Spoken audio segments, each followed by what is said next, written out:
go.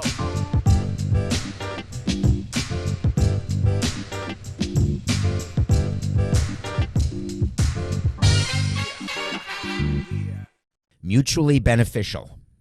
Nothing personal word of the day for Friday, October 29th. It's a Friday. God, Coke and I both thought yesterday was Friday. It felt like a Friday. I can't stand when it's not the day that I think it is because there's never an upside to it. It's never, hey, it feels like Friday when it's actually Saturday because then it feels like a day before than it is. Or, hey, it feels like a Sunday, but it's only a Saturday. Oh, that's cool. I have an extra day of the weekend. It always goes the wrong way, right? Feels like Friday and it's only Thursday, which leads to despondency. Mutually beneficial. There was an off day yesterday in the World Series. And the rule is very simple in baseball during the World Series. You are not allowed, no team is allowed to make any announcement about anything. You can't sign a player. You can't sign a manager. You can't sign a coach. You can't hire a general manager. You cannot do anything during the World Series. Ironically, the reason for that rule is that the commissioner wants all of the focus on the field on the World Series, which got totally bollocksed up during his pre-game one on-field scrum, but that's for another story. It was another story. So on the off days, which come after Game 2 and before Game 3, off day was yesterday, Thursday. Then there's another off day on Monday between Game 5 and a possible Game 6. Although the World Series could be over if either the Astros or Braves sweep this weekend, the World Series could end on Sunday. And then it's all hands on deck. You can announce whatever you want. And the way you get to announce something during an off day is you still have to contact the commissioner and tell him what the announcement is, when you plan on announcing it.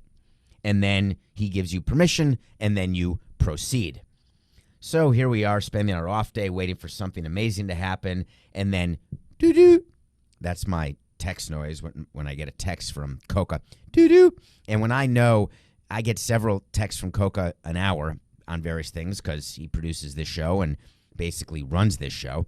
And we're always preparing for the next show and talking about the last show and trying to get better. And so when I get a text from him that has in the text what looks like a Twitter name, I know I'm about to get news given to me. When it's just words, I know that he's about to tell me something I did wrong during a show or something he wants me to work on for next show. So I get a text from him last night, and it was from a guy at ESPN, a baseball insider who breaks news, which you know is not my thing. I don't break news. I evaluate news. It was from Jeff Passan, my good friend. He's not a friend. He's not even an acquaintance. Don't even know the guy. Bob Melvin. Get to it, David. That's what he just said to me in my ear. He hates when I take 2 minutes to start a show and don't get to what I'm talking about. Mutually beneficial is the hiring of Bob Melvin. Bob Melvin is the Oakland A's manager. Bob Melvin is one of the most widely respected managers in all of baseball. He has had tremendous success in Oakland with very low payrolls for a large number of years, working with Billy Beane, John Fisher, who's the owner of the A's. And out of nowhere, Bob Melvin was hired by the San Diego Padres.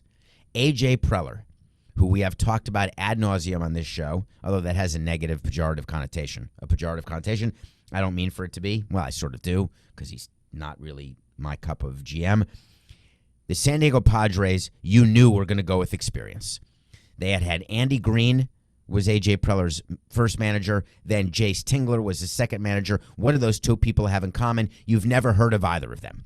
Neither one worked out. They were both friends with A.J. Preller. That counts for something. And finally, the new control person, Peter Seidler with the Padres, said, I have an idea. And he didn't say this publicly. He actually said the opposite. But I have an idea. Why don't we get a manager who actually knows what the hell he's doing?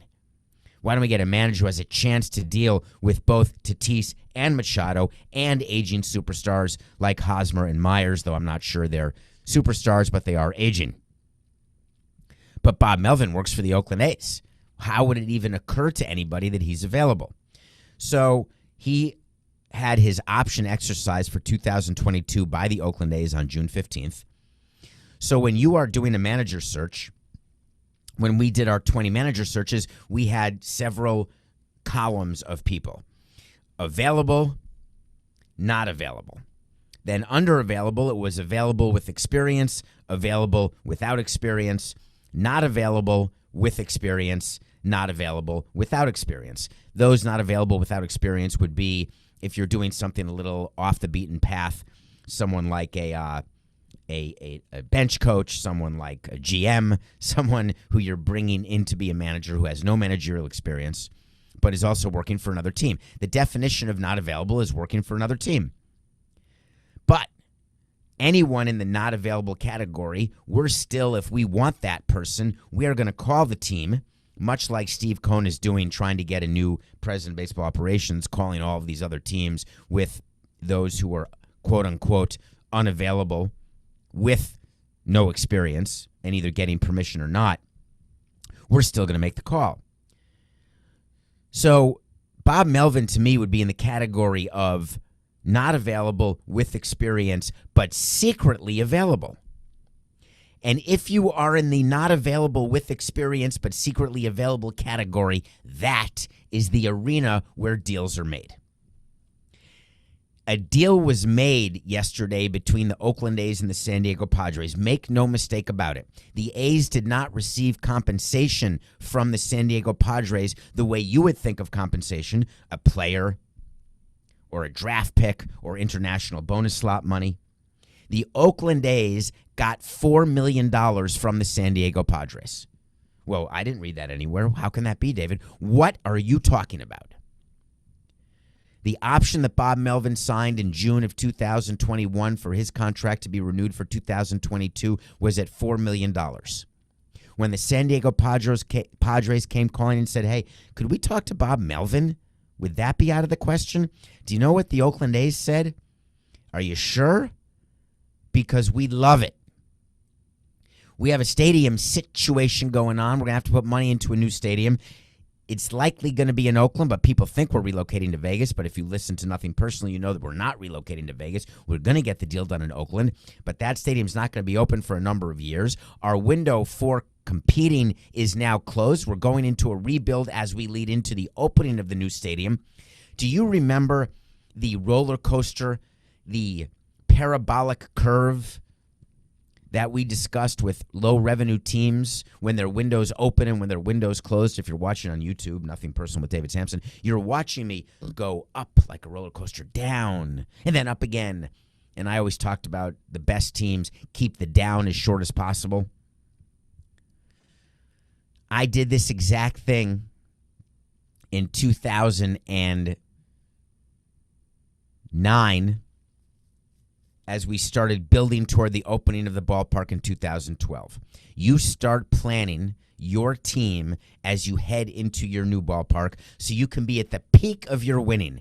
The ready to win in a new ballpark first year, that's the dream. That's what makes a new ballpark sell tickets. That's what increases the asset value of your team. That's what makes you a good president. All of those things, you get ready. Yes, I understand. I totally bollocks that in every possible way because we didn't win in 2012, but we tried. The Oakland A's are now in a position where they had a window where they made the playoffs a bunch of years in a row. They were winning 97 games. They missed the playoffs this year in a division that was difficult to say the least. But now they've got a bunch of pending free agents, and you're going to watch this happen. Their payroll is going to be going down.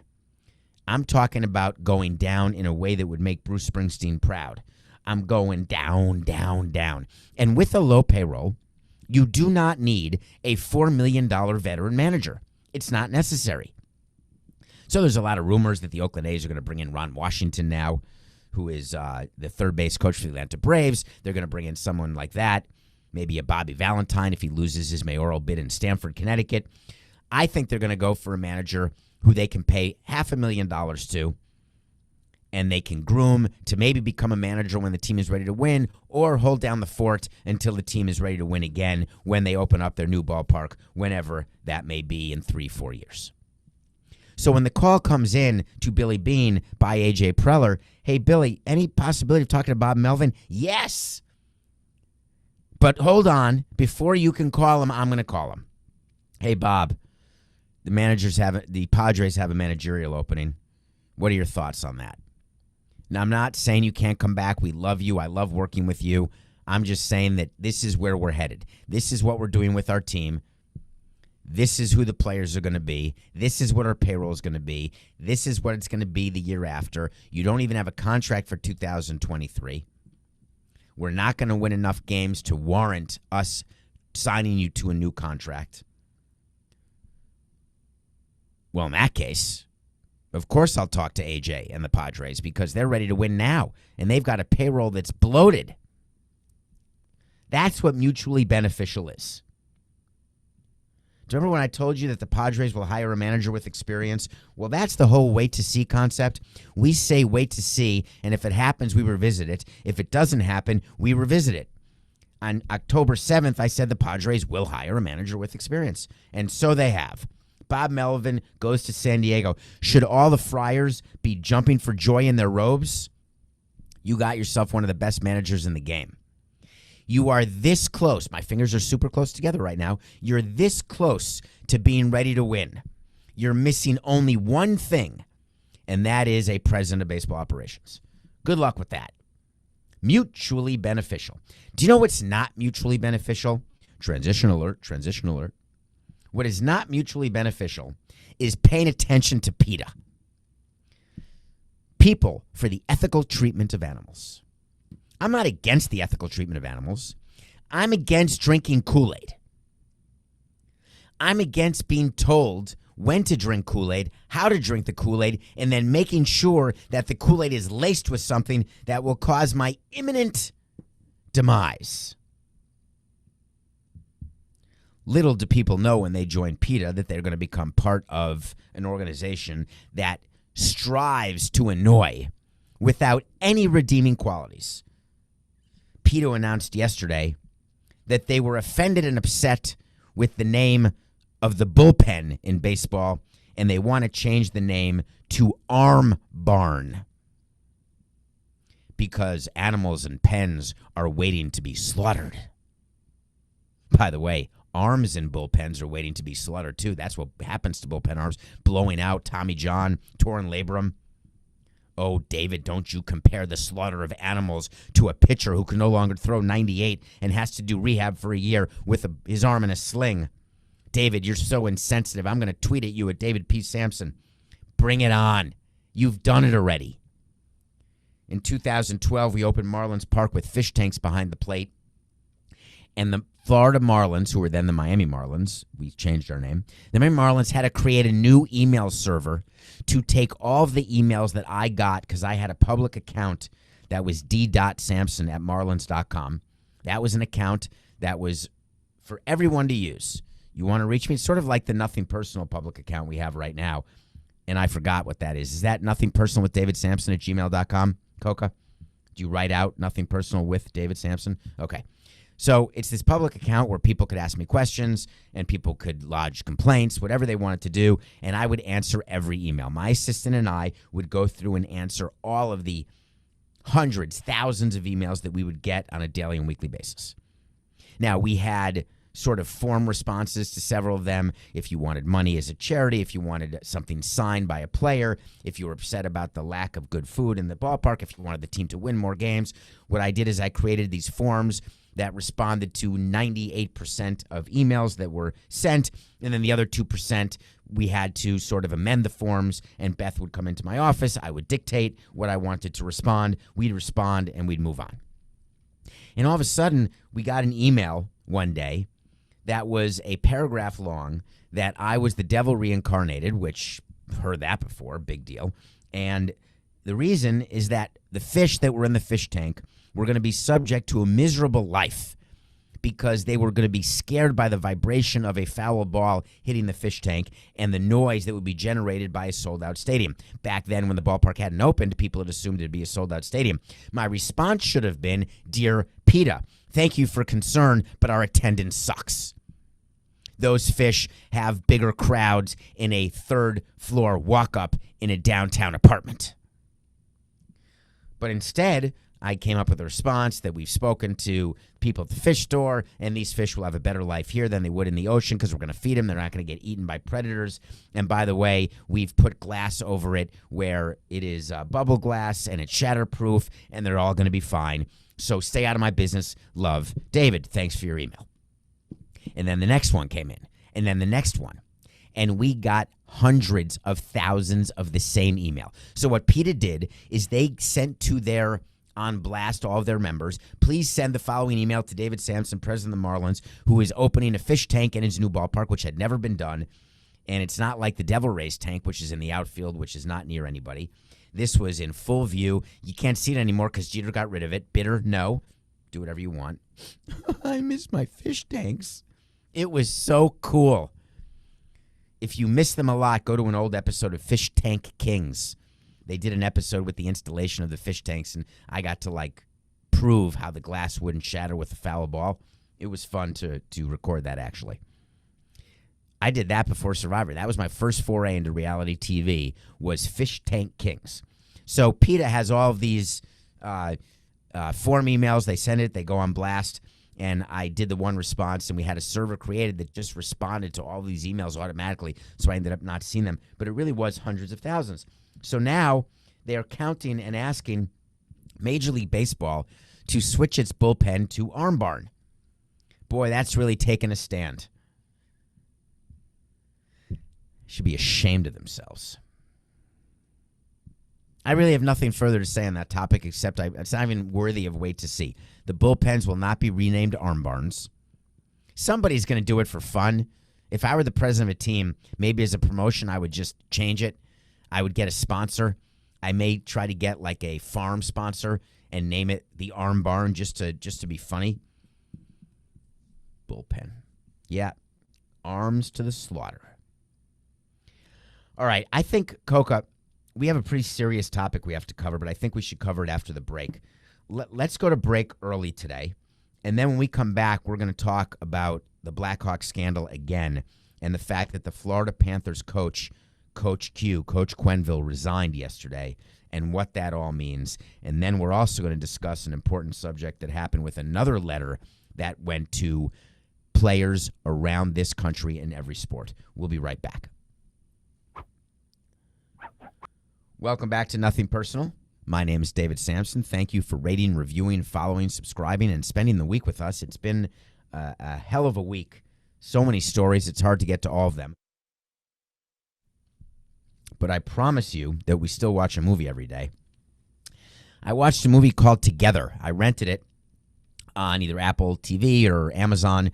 It's a movie that's in theaters right now. It stars James McAvoy, who you may have heard of, and Sharon Horgan, who I've talked about as the star of a TV series called Catastrophe, which I loved. Together was filmed during the pandemic. The entire cast of Together is two people.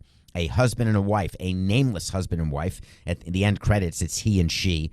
They have one child. They're in England, and it's about the pandemic lockdown in the UK. And it's about what happens to a relationship. They break the fourth wall often. They're talking to the camera. I would have expected not to enjoy a movie that had so little action. And I don't mean John Wick type action. I'm just talking about it was filmed in one area. It was sort of like that Zendaya, John David Washington movie, which was also pandemically shot. The reason why I want you to watch Together is that it's going to make you feel so much better about your relationship. And it's not that it was a bad relationship between Sharon Horgan and James McAvoy, he and she. They went through exactly what everyone went through during lockdown when you are looking at your significant other and you are trying to understand, what's my exit strategy here? How do I find another room to be in? How do I deal with the reality that I can't go anywhere and I didn't commit a felony? Together is only $6.99, and while I understand that's an amount of money, it is worth seeing so you can personalize the movie to what your situation is, and you may have more empathy or at least more understanding in terms of your own relationship. Well, on Wednesday's show on Nothing Personal and Thursday again on Nothing Personal and on Le Batard, give a listen to our episodes the last 2 days if you haven't, and to the Le Batard show that we did about this situation. The Blackhawks scandal, we call it that. And, I don't want to call it that anymore, Coca. Can we switch that? It's not really a scandal. This is a situation where a man was sexually abused, and it was completely covered up and ignored by his organization after he went public, after he went to his supervisor, his coach. It was done by another coach, but he went to a different coach, went to the GM, said what was happening, and nothing was done. And it was John Doe. There was no name associated with this situation in hockey. And then all of a sudden, Kyle Beach went public, gave a 28-minute interview with TSN, and said, it's me, and here's what happened, and here's why I'm so hurt. And it was devastating. And the reason why it became a story in Florida is that the coach of the Blackhawks at the time was the same coach, Joel Quenneville, who's the coach of the Panthers right now. And the real problem that happened is there was a statement when the GM of that Blackhawks team in 2010 and still in 2021 resigned. That's Scotty Bowman's son, not Bob Bowman's son. Bob Bowman is the one who was in charge of MLB.com and built MLB.com into the behemoth that it is today, and then was basically forced out when Bud Selig left and Rob Manfred joined on, and there was a power struggle that Bob lost, so Bob was gone. Bob is an incredibly intelligent executive who built a lot of value for all 30 teams. That's why I was thinking about Bob Bowman. But it was actually the most successful hockey coach of all time, had a son named Stan who was the GM of the Blackhawks. He was forced to resign. But what would happen with Joel Quenneville? People said, it's 11 years ago. He's on the Panthers. The Panthers in Florida are now 7-0-0. They're the best team in hockey.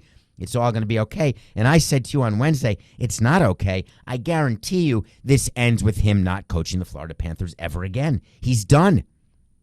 And then the avalanche happened. The pebble turned into an avalanche. The nothing personal pebble turned into a nationwide avalanche. That sounds way too egomaniacal that our pebble could have started a nationwide avalanche. But the reality is there was no way the Florida Panthers could get around the fact that they were going to have to fire their coach, and they didn't want to. That's why they let him coach a game after this came out.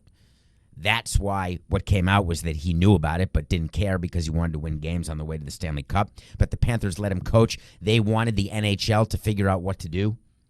So Coach Quenneville met with the NHL, and wouldn't you know it, last night, Coach Quenneville resigned.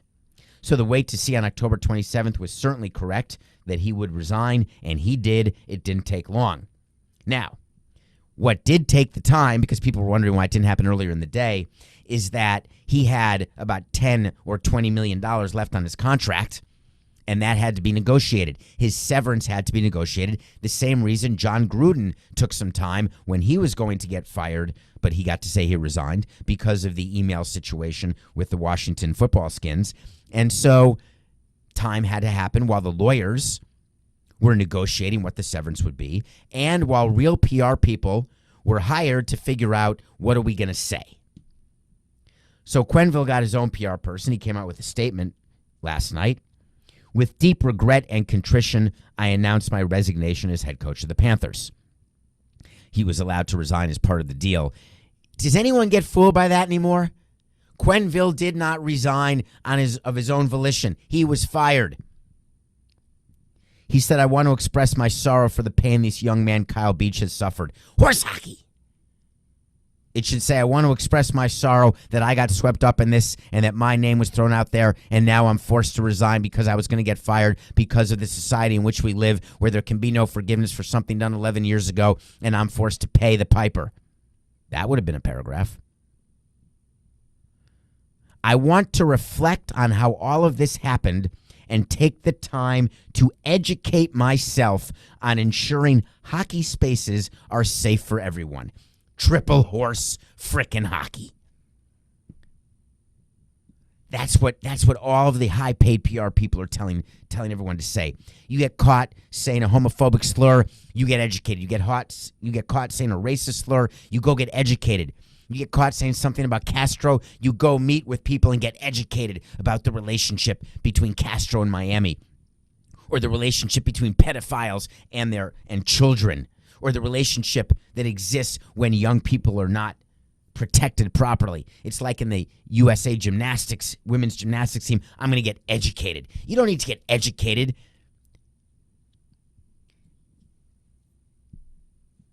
It's what we say. I have to get educated. Really? When someone comes up to you and says that they're getting sexually violated and you say, we got a cup to win, I really want to leave this until after the season, what are you being educated about again?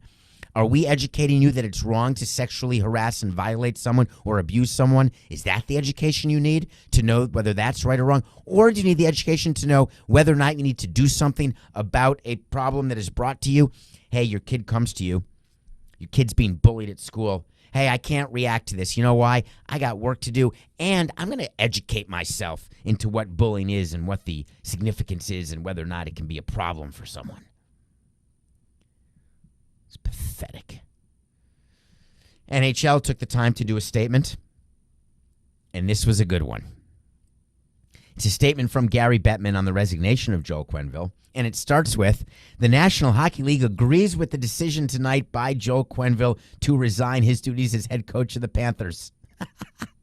That's so nice of you, Gary. Thank you so much for agreeing, because I'm sure that's not the meeting when you met with Joel Quenneville and the GM of the Panthers, and it was discussed the fact that he's going to get fired and you were negotiating the severance. It's very nice of you to say that you agree with the Panthers' decision. That's like Roger Goodell saying, I really appreciate with you, Mark Davis. I appreciate you, Mark Davis, for the decision to let go of John Gruden. I appreciate you, John Gruden, for agreeing to resign. What a bunch of crap. Okay, and then he said, you have to say this, I admire Kyle Beach for his courage in coming forward. You have to say that. I'm appalled that he was so poorly supported upon making his initial claim. You have to say that. Very good. And I'm sorry for all that he has endured. Great. But now we need something big out of you, Gary. What's the final? The denouement, and then the final sentence of your statement. And here's what it is. We thank the Panthers organization for working with us to ensure that a thorough process was followed. Huh? Given the result, there is no need for any further action by the NHL regarding Mr. Quenneville at this time. What? However, should he wish to re-enter the league in some capacity in the future, I will require a meeting with him in advance in order to determine the appropriate conditions under which such new employment might take place. Oh my God. Why, Gary? Why? Show some cojones. Suspend him. Say we will not tolerate people like that in our league. And then you end your statement with a message to the other people who still work for you in your league now. We have made it very clear to every employee of every team that we will not permit this behavior going forward, and that we have put systems in place. You always have to say that. We're putting systems in place. What it means, crock of crap, but you say it. We are putting, this is not what I would say. This is what Gary should have said when you're in the position of a commissioner, where you have to say a bunch of stuff that's going to get torn apart by Nothing Personal and other such podcasts, if there are any, which I don't think there are. That sounded too cocky. There may be. You continue to say, hey, listen, we are putting systems in place so that people like Coach Quenneville can never do what he did again in 2010. We will not tolerate even one more example where there is anyone who is made uncomfortable to go forward when they have been put in a position, in a compromising position. Then you end it. Coach Q is gone and done, as we've said. You know who's next, by the way? You know who Kevin Cheveldayoff is? I probably said that name wrong, right, Coca? Cheveldayoff. Kevin Cheveldayoff is the GM for the Winnipeg Jets. He's the last remaining. He is the last remaining employee from the front office. He was the assistant GM of the 2010 Blackhawks. And he is now the GM of the Winnipeg Jets. For whatever reason, Gary Bettman was so busy that he didn't have time to meet with this Kevin guy until today. So he's going to meet with him today. It's Cheveldayoff. Cheveldayoff. I need Chevel days off, I'll tell you that. So Kevin Cheveldayoff is going to meet with Gary Bettman today. And guess what? Gary Bettman will have a second chance at a statement. Because there is no way that the slate will be clean until you rid that slate of everyone associated, because that's the way that Gary Bettman and the other NHL owners can say, hey, listen, we were made aware of what happened. We're definitely late to the party, but we took care of it the way Donald Sutherland wanted to take. Hey, God dang it. 7-14-69. Now that we've been made aware of what took place with the Chicago Blackhawks in 2010, we're going to take care of it the way Donald Sutherland took care of the town in Outbreak. We're dropping it. And there's no Dustin Hoffman or Cuba Gooding Jr. who's going to get in the way of the plane. And when you drop the napalm, guess what? Everyone associated with it disappears. There is no scenario under which the GM of the Winnipeg Jets will be the GM of the Winnipeg Jets on Monday. I guess that's a wait to see. Let's add that as an extra wait to see, if you don't mind, Coca. Winnipeg Jets GM does not make it through the weekend. Another story that is catching my attention, because letters being sent by organizations sometimes catch my attention when they're interesting. Did you read what the NAACP did? I've never seen anything like this in my entire career. The NAACP sent a letter to the MLB Players Association, the NBA Players Association, the NFL Players Association, and I guess to the NHL Players Association. They sent a letter to those different associations asking players to not sign with any teams in Texas. I want to make sure that that marinates with you for one quick second. The NAACP sent a letter asking that players in MLB, NBA, NFL, NHL, and the WNBA, by the way, please tell your players, they said to the players' union, to sign with whoever they want, but not teams in Texas. No Houston Rockets, no San Antonio Spurs, no Texas Rangers, no Houston Astros, no Dallas Stars, no Dallas Cowboys, no Houston Oilers. Why? Because recent laws that have been passed in Texas on abortion, voting rights, and mask mandates are so egregious and so in violation of what we believe as fair and I can't believe it. Okay, I need to explain my laughter. I'm laughing because I want to know how the meeting went in the NAACP. I want to know if they actually thought that sending a letter to the Players Association of these sports would somehow lead in any possible way to any African-American player or any player at all not to sign with the Texas team because of the voting rights, abortion, and mask mandate situation in Texas. By a show of hands, I'm going to look out here through the camera at no studio audience, but always pretending there's a studio audience. I'd like to see a show of hands. The Dallas Cowboys offer you a guarantee of $72 million on a 6-year deal. Your next best offer is $60 million from another state that purportedly has better laws on abortion, voting rights, and mask mandates. Are you telling the Dallas Cowboys to go pound sand because you don't like the fact that they play in a state where they don't like the laws? What would you like the sports teams to do about it? Derek Johnson is the president and CEO of the NAACP. Tell me what you want. Oh, I get it. If 5 good players or 5 mediocre players or 5 crappy players don't sign with teams and instead they go to another team and take less money, I know what'll happen. I got it. You're right. the Texas abortion law will change. Oh, and on top of that, for sure you're going to have to wear a mask. And don't you worry, access to voting is going to be on par with Georgia in a hot second. What about all the other states that have the same voting rights as Texas? What about the other states that may have an opportunity and may, at the end of the day, if they're red enough, change the rules and laws on abortion? How is it that you're not sending a letter to tell people not to sign with the Florida teams? Is that because people don't sign with the Florida teams anyway? Of course they do. Just ask Miguel Rojas. People sign with the Florida teams. If you are considering signing in Texas, I ask you to ensure that owners are upholding their responsibility of protecting you, the athlete, and your family. I ask you to use your influence to help protect the constitutional rights of each individual at risk. Oh, my God. Do you know what's never come up when I've signed a free agent? Not one time. Hey, I'm not loving what's going on in Florida.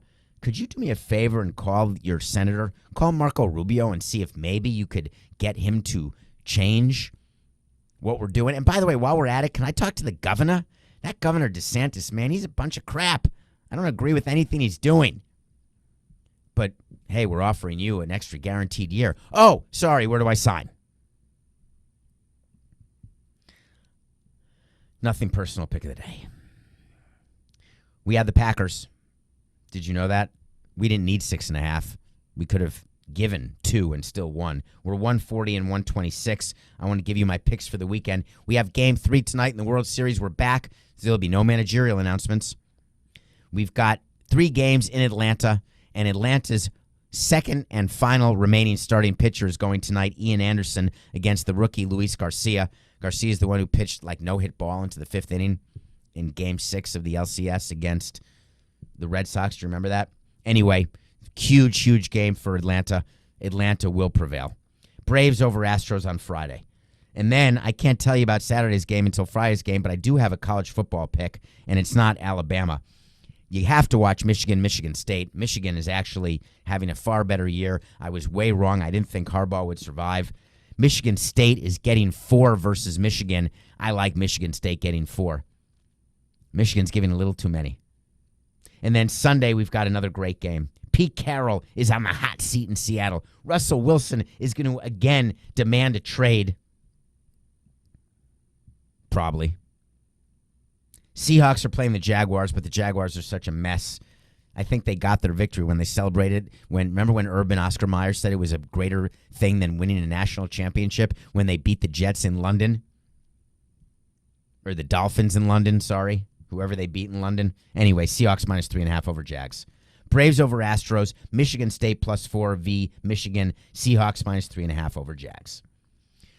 Okay, to close the week, we have a story that's going on in the NFL that you are going to find fascinating because don't turn it off. It's about Stan Officer Krupke, who is the owner of the St. Louis Rams, who moved the team from St. Louis to Los Angeles. So they are currently Los Angeles Rams. And there's that huge lawsuit going on in the NFL that we've talked about on this show that is a real problem for Roger Goodell. It's not as big as his current 650,000 email WF Skinny situation, but it's right up there. The local government in Seattle, in 8. The local government in St. Louis has filed a lawsuit claiming that St. Louis violated its contract and misled, if not fraudulently misled, St. Louis, and that fraud led to their believing they could relocate. They're not allowed to relocate. They shouldn't have relocated. We want them back. Now, they're not doing it to get them back. They're actually just doing it to get paid because, in their view, they've lost so much money by losing their sports team, which is true, which is why I don't mind public money going into the building of facilities, because once teams leave those cities, the cities do as much as they can to get them back because they want that cachet of a team and they want the money that it brings. So this lawsuit was attempted to get quashed by the NFL, and it didn't work. They're actually in discovery now where there's a possibility that Roger Goodell and Jerry Jones, among others, Robert Kraft included, are going to have to testify, and you're going to get to see behind the curtain of the NFL that you do not want to get to see, because you cannot plead the fifth. I guess you could. You could always say, hey, don't ask me that. I'm not going to answer. I'm pleading the fifth. But how would that look if Roger Goodell got in the stand? So what the NFL is trying to do is avoid at all costs that lawsuit going forward. When you buy a team in Major League Baseball and in the NFL, there are several documents that you have to sign, and there are several agreements that have to be negotiated. You agree with the people you're buying the team from, the current owner. You also have agreements with the league that you're buying into because you're becoming a franchisee. One of the documents that I was forced to sign as president of the Marlins on behalf of our owner was an indemnification document. An indemnification document means that if we ever get in trouble, this is MLB talking, or the NFL, if we ever get in trouble and get sued because of anything you do, you're going to pay our legal fees. Another document we sign is that we are not going to sue you, Major League Baseball or Rob Manfred. So we're not going to sue you, and if anything we do leads to a lawsuit, we're going to pay your legal bills. And by the way, it happened with us when the limited partners of the Montreal Expos brought us to arbitration and included Bud Selig and Bob Dupé, who was the president of baseball at the time, but still was the commissioner. And the legal fees for Major League Baseball had to be paid by us. And by the way, we crushed the limited partners. We won every part of that lawsuit. Sorry, Steve Bronfman. So when Stan Kroenke bought into the league and agreed to relocate the team, was given permission to relocate, part of that agreement was, if anything comes of this, you're paying our legal bills.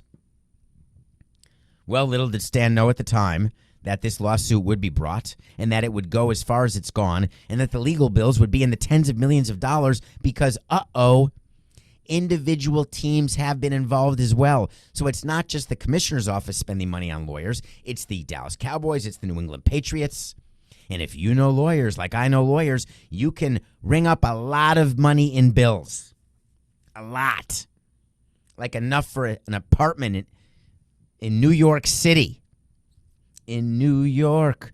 So Kroenke announced at the recent owners meeting, I have a surprise for everyone. My name is Stan, and I no longer want to pay your legal fees. I've decided that your legal fees are too high, and I'm not going to pay them.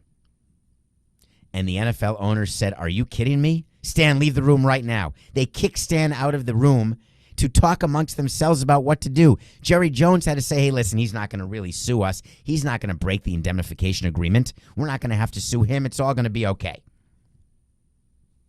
This is a big story, folks, and the reason why this is such a big story is that the NFL must hold Stan Kroenke to that agreement. Because if you let him not pay the legal fees for the NFL owners and the NFL League, the Central Commissioner's Office, you are setting a precedent for future deals where a new owner coming in like a Jeff Bezos will say, hey, I'm not going to sign that indemnification, because signing indemnifications is really not ideal. Because what you're saying is that I will be responsible for anything bad that happens to you that I did. But if you can't prove that I did it, you're going to have to sue me to say that I did it in order to get your legal bills paid when someone else is suing you for something that you think I did, which I think I did not do. Stan Kroenke is saying, I did nothing wrong. You guys voted to allow me to relocate, so I relocated. The fact that they're suing me, that's just because I was there at the time, but you got to stand behind me. This indemnification agreement doesn't apply here. The NFL said, oh, yes, it does. The owner stood up and said, oh, yes, it does. It simply says these agreements, if we incur legal fees of any kind or any sort of penalty or any sort of judgment, you are paying for it. You cannot allow Stan Kroenke to amend this agreement. Now Kroenke's threatening he could sue the NFL over it. It is an absolute mess. How does it end? Well, it ends with The team's still in Los Angeles. St. Louis will not get the team back. The lawsuit between St. Louis and the NFL and Kroenke will not end with Roger Goodell taking the stand. There will be some sort of settlement. There will be some sort of an agreement because the NFL tried the legal way to get the case thrown out. It didn't work. But believe me, Robert Kraft, Jerry Jones, and Stan Kroenke and Roger Goodell will not be walking into a courtroom anytime soon to open up their kimono. And then on top of that, Stan Kroenke and the NFL will not sue each other over this indemnification agreement. Stan Kroenke is going to have to swallow super hard and realize that the value of his team has gone up significantly enough. Forget the fact that he's a billionaire. Billionaires still fight over money. That's how they're billionaires. But he will have to swallow hard and realize that you can only fight the fights worth fighting. And going against the NFL in a lawsuit regarding indemnification is a mistake. That is a wait to see. Kroenke and the NFL will settle this indemnification issue before it gets into the courts. I promise you. Whew. That's our week. What a week it's been. Thank you for being a part of it.